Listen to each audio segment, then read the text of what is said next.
बिस्मिल्लाहिर्रहमानिर्रहीम अस्सलामुअलैकुम वरहमतुल्लाहि वबरकातुहू। रेसिपी बाय सारास किचन में आपको वेलकम करती हूँ। आज मैं आपके साथ रमज़ानुल मुबारक की तैयारियाँ शेयर करूँगी, जिसमें मेरी किचन, मेरी फ्रिज और बहुत से ऐसे काम जो कि हमें करने रमज़ान से पहले बहुत ज़रूरी हैं। माशाल्लाह दबे पाँव रमज़ान की आमद बहुत ही करीब है और काम बहुत ज़्यादा हैं। तो सबसे पहले सारे कामों को निपटाने का मकसद यही है कि अल्लाह ताला हमें तौफीक दे कि हम रमज़ानुल मुबारक में अपने वक्त को सही तौर से उन कामों में लगा सके जिसके लिए हमें अल्लाह ने ये महीना दिया है। तो उसके लिए ना मैंने सोचा है सबसे पहले जो मेरे रूटीन के ये जाए नमाज हैं, क्योंकि हम हर चीज़ को साफ़ सुथरा करते हैं, तो जिस पे हमने अल्लाह पाक की इबादत करनी है, जिस जगह पे जिन चीज़ों के साथ, उन चीज़ों का पाकीज़ा और ख़ूबसूरत होना बहुत ज़रूरी है। तो जो रूटीन के हमारे जाए नमाज हैं जिन पे हम डेली नमाज पढ़ते हैं, मैंने उन सबको पानी में डिप कर दिया है। सरफ़ डाल के अच्छी तरह से इनको मैं वॉश कर लूँगी। वैसे तो मैं हर 1 से 1.5 महीने के बाद इन्हें वॉश करती हूँ, तो इसलिए ये बहुत ज़्यादा गंदे नहीं हैं, लेकिन फिर भी अपने तौर पे बहुत अच्छी तैयारी करना हमारे पे फ़र्ज़ है। तो मैंने 2 घंटे इनको पानी में सरफ़ वाले पानी में भिगोया, फिर अच्छे से मल के इनको मैंने रिंस कर लिया और अब मैंने इनको सूखने के लिए फैला दिया है। बस ये वाला जाए नमाज जो है ये बहुत ज़्यादा टाइम लेगा, क्योंकि ये बहुत मोटा है। बाकी तो प्लेन वेलवेट के हैं, वो जल्दी सूख जाएंगे।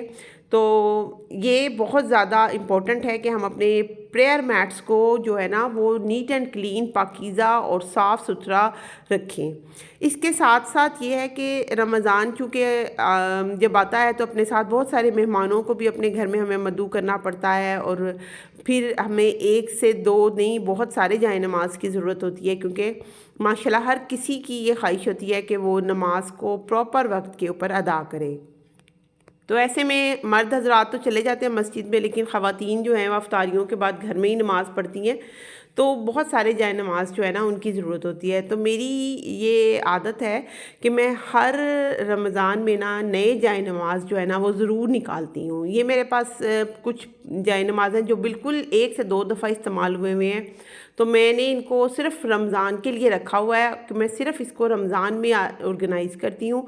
तो ये हमारे लिए बड़ा इम्पॉर्टेंट है कि हम कोई सा ऑर्गेनाइज़र ले लें और उसके अंदर जो है ना हम इन जाए नमाज़ों को ऑर्गेनाइज़ करें। मैंने बहुत सारे जगहों पे देखा है कि जाए नमाज ऐसे ही बस नमाज़ पढ़ी और कभी कुर्सी की बैक पे रख दिया, कभी सोफ़े की साइड पे रख दिया। तो इस तरह से बड़ी चीज़ें जो है ना वो मिस हो जाती हैं। जब हम हर चीज़ की ऑर्गेनाइजेशन करते हैं तो व्हाई नॉट दीज़। तो ये देखें, ये मेरे पास बहुत खूबसूरत सा प्रेयर मैट ये मुझे गिफ्ट हुआ है। मेरी नेबर हैं, वो हज पे गई थी, उन्होंने मुझे दिया है। माशाल्लाह बहुत प्यारा है, बहुत कोज़ी है। आजकल के मौसम के एतबार से तो बहुत ही ज़बरदस्त है। तो मैंने ये सारे निकाल लिए हैं और ये मेरे पास एक ऑर्गेनाइज़र है, बड़ा खूबसूरत सा है। तो इसके अंदर मैं इनको ऑर्गेनाइज़ करके रख दूँगी, ताकि जब भी ज़रूरत पड़े एक्स्ट्रा जाए नमाज की तो हम इनको प्रॉपर जगह से उठा सकें और उसके बाद हम इसी तरह से इनको यहीं पे ऑर्गेनाइज़ कर सकें। आप चाहें अपने बेडरूम में रखें, किसी ऐसी जगह पे जहाँ से आपने गेस्ट्स को देना है और वो आराम से इसमें से निकालें, रखें। तो ये देखें कितने खूबसूरत लगते हैं। एक तो ऑर्गेनाइज़ हुए हुए हैं और दूसरे इनको प्रॉपर प्लेसिंग हो जाती है। इसी तरह जब हमारे बच्चे नमाज़ पढ़ने जाते हैं, ख़ास तौर पे छोटे बच्चे अपने बाबा के साथ मस्जिद में नमाज़ पढ़ने जाते हैं, टोपियाँ नहीं मिलती, तो ये मेरे कॉरिडोर में एक बास्केट पड़ी हुई है कंसोल के ऊपर। तो मैंने ना अब सारी इनकी जो टोपियाँ हैं ना, माशाल्लाह मेरे 2 बेटे हैं, तो मैंने उनके लिहाज से जो है ना अरेंज कर दी हैं, ताकि जब भी ये निकले तो इनको कोई प्रॉब्लम ना हो, आते जाते कि इसमें रख दें और यहीं से ये पिक भी कर लें। इसी तरह मेरी ये बहुत ही ज़्यादा ख्वाहिश होती है कि जब हम रमज़ान में ना नई नई चीज़ें जो है ना उनको इस्तेमाल करें। यहाँ मैंने बहुत ही प्यारी सी, इतनी खूबसूरत सी ये तस्बियाँ जो हैं ये भी निकाली हैं, और ये जो आप सामने मैरून कलर की देख रहे हैं ना, ये मेरी मदर मेरे लिए लेकर आई थी जब वो सऊदीया गई थी अल्लाह ताला के घर। तो ये इतनी खूबसूरत है, इसको तो ये मुझे जान से भी प्यारी है और इसको मैं बहुत एहतियात से रखती हूँ। लेकिन रमज़ान शरीफ में मैं चाहती हूँ कि ये इससे तस्बीह करें और सब जो है ना वो इसे यूज़ करें। तो ये मैंने इसको एक बास्केट के अंदर इस तरीके से अरेंज कर दिया है। जितनी भी तस्बीहां हैं जो बंदे एक्स्ट्रा यूज़ करना चाहते हैं, इधर से पिक करें, इसी में ही रख दें। ना ये घूमती हैं इस तरह से, और ये पड़ी हुई भी बहुत अच्छी लगती हैं। डिफरेंट हमें दुआओं की ज़रूरत होती है, छोटी छोटी सी बुक्स होती हैं सबके घर, बच्चों के लिए स्पेशल ये प्यारे नबी की दुआएं, ये ज़रूर आप अपने इस तरह से किसी ऑर्गेनाइज़र में रखें ताकि बच्चों को यूज़ टू भी करें कि वो भी पढ़ें। इस तरह से इंटरेस्ट डेवलप होता है और दीन के करीब भी होते हैं बच्चे भी और हम भी। तो ये छोटी छोटी चीज़ें हैं ना, इनको आप इस तरीके से अरेंज करें कि आपके घर में हर एक की एक्सेस में हो, और आते जाते भी कोई अगर आपसे इसको यूज़ करना चाहे, रखना चाहे तो वो रख सके। वरना यह होता है कि हम अपने ड्रॉवर्स के अंदर चीज़ें डाल के रख लेते हैं, तो कभी जिसने रखी है उसको तो मिल जाती है लेकिन दूसरे बंदे को नहीं मिलती। तो किसी ऐसी कॉमन प्लेस के ऊपर आप ज़रूर इन चीज़ों को अरेंज करें ताकि हर कोई आसानी के साथ उसको वहाँ से इस्तेमाल भी करे, और उसके बाद उनको ये ज़रूर समझाएं बच्चों को स्पेशली कि जिधर से जो चीज़ उठाई वहीं पे रखें। अब आते हैं अपने किचन की तरफ। बहुत ज़रूरी है किचन को, आपने जब बहुत सारी चीज़ें फ्रीज़ करनी है ना तो उससे पहले एक दफ़ा डीप फ्रीज़ कर लें किचन को, क्योंकि हमने समोसे, रोल, कटलेट्स और पता नहीं क्या क्या चीज़ें हमने बना के जो है ना वो फ्रीज़ करनी है। तो इसके लिए ना मैंने अपने फ्रीज़र को भी आज 2 घंटे से ऑफ़ किया हुआ है, और ये इसकी जो आइस है ना ये बड़े अच्छे तरीके से मेल्ट हो चुकी है। बस एक इनको झटके की बात है और ये सारी की सारी जो है ना निकल जाएगी। तो मैं यही काफ़ी दिनों से मैं प्लान करी थी कि फ़्रिज को भी मैं ऑर्गेनाइज़ कर लूँ, लेकिन टाइम ही नहीं मिल रहा था। आज मैंने हिम्मत कर ली और मैंने फ्रीज़र भी सारा साफ़ कर लिया, फ्रिज को भी मैंने सारा साफ़ कर लिया। और ये बहुत ज़रूरी है क्योंकि अगर आप इसकी आइस नहीं निकालते ना तो फिर यह होता है कि वो आधी जो आपकी स्पेस है ना वो ये आइस ही कवर कर जाता है। तो आपको प्रॉपर जितनी आपने फ्रोज़न इसमें आइटम्स रखनी है उसके लिए आपकी स्पेस बहुत ही नैरो हो जाती है। तो अल्हम्दुलिल्लाह मैंने ये काम भी कर लिया, सारे फ्रीज़र को मैंने साफ़ कर लिया है, और जो इसके कैबिन्स थे और जो इसके कंपार्टमेंट्स थे जो धोने वाले थे मैंने वॉश कर लिए, बाकी को मैंने साफ़ कर लिया, और चीज़ें भी जो ऑलरेडी मेरे पास थी मैंने अरेंज कर ली, और अभी अल्हम्दुलिल्लाह बहुत सारी और चीज़ें बना के मैंने इसमें फ्रीज़ करनी है। तो बस वो आजकल में मैंने बनानी है, और फिर उसके बाद ये स्टफ़ बिल्कुल जो है ना फ्रीज़र वो स्टफ़ हो जाएगा इन सब चीज़ों से। अच्छा जी, हमारी किचन के ना बहुत इंपॉर्टेंट चीज़ें हैं ये, जिसमें आटे वाली बाल्टी तो, और ये लहसुन प्याज वाली बास्केट्स जिसमें हम बर्तन धो के रखते हैं वो, और ये आलूओं वाली बास्केट्स ये बड़ी गंदी हो जाती है क्योंकि ये होती हैं प्लास्टिक मटेरियल की, और मैं तो वैसे प्लास्टिक ही प्रेफर करती हूँ क्योंकि जो दूसरी होती है ना उन्हें जंग लग जाता है, और अगर आप उससे आगे जाएं तो वो इतनी अफोर्डेबल नहीं रहती कि हम उनको यूज़ कर सकें। तो इसलिए मैंने यही इजीली रखी हुई हैं। बस ये है कि 2 महीने के बाद मैं इनको वॉश कर लेती हूँ। ज़्यादा प्रॉब्लम हो तो इसको ब्रश ले लें आप कपड़े धोने वाला, और उससे, और ये जो साबुन होता है ना बर्तन धोने वाला, मैं तो उसी से ही इसको वॉश कर लेती हूँ। ज़्यादा होता तो लिक्विड जो है वो मैं इस्तेमाल कर लेती हूँ। तो लेकिन इसको धोना बहुत ज़रूरी है, वरना ये किचन के अंदर पड़ी हुई बहुत बुरी लगती हैं जब, क्योंकि आप किचन में हर तरह का काम कर रहे होते हैं ना, ऑयल का काम स्पेशली बहुत ज़्यादा कर रहे होते हैं, तो वो जो ब्लैक कलर की जो मैल है ना वो इसके ऊपर अच्छी तरह से जम जाती है, फिर ना तो इसका कलर नज़र आता है और ना इसकी कोई शाइन नज़र आती है। इसलिए मैंने आज ये सारा काम जो है ना मैंने खुद ही अपने सपोर्ट किया, और अपनी हेल्पर से भी नहीं करवाया क्योंकि वो भी ना बस ऊपर ऊपर से करती हैं, और फिर जब उनको ज़्यादा कहा जाए ना तो वो थोड़ी इरिटेट हो जाती हैं कि हमें बाजी बहुत ज़्यादा कह रही है। तो आज मैंने ये सारे काम जो है ना खुद ही किया, और कुछ मुझे रमज़ान की वजह से थोड़ी सी मैं एक्साइटेड भी हुई थी कि नहीं हर चीज़ जो है ना वो 100% करनी है इसलिए। तो अल्हम्दुलिल्लाह ये सारी चीज़ें भी जो है ना सारे बास्केट्स और सारी ये जो आटे वाली बाल्टी है ना ये भी वॉश कर ली। अब जब ये जिस जगह से उठाई है ना, ये मेरे पास 2 किचन है, एक सर्विस किचन है और एक रेगुलर किचन है। तो ये जो मेरा सर्विस किचन है ना ये उस एरिया में पड़ी होती हैं। तो जब ये पड़ी होती हैं तो देखें यहाँ पर बहुत ज़्यादा डर्ट क्रिएट हुई हुई है, और जिस जगह पड़ी होती है उसके नीचे भी काफ़ी मैल कुचैल है। तो यहाँ पर मैंने इसकी सफाई के लिए ये ना एक जो डिश वॉशर होता है वो लिया है, और उसके बाद मेरे पास लेमन का मैंने क्लीनर खुद से बनाया हुआ है, वो मैंने इसमें ऐड कर दिया है। बस इन दोनों को मिक्स करूँगी, और वो जो स्पॉन्ज होता है बर्तन धोने वाला उसके ऊपर मैं इसको अप्लाई करूँगी, और सारी शेल्फ्स के ऊपर जो है ना मैं इसको अच्छी तरह से मल दूँगी।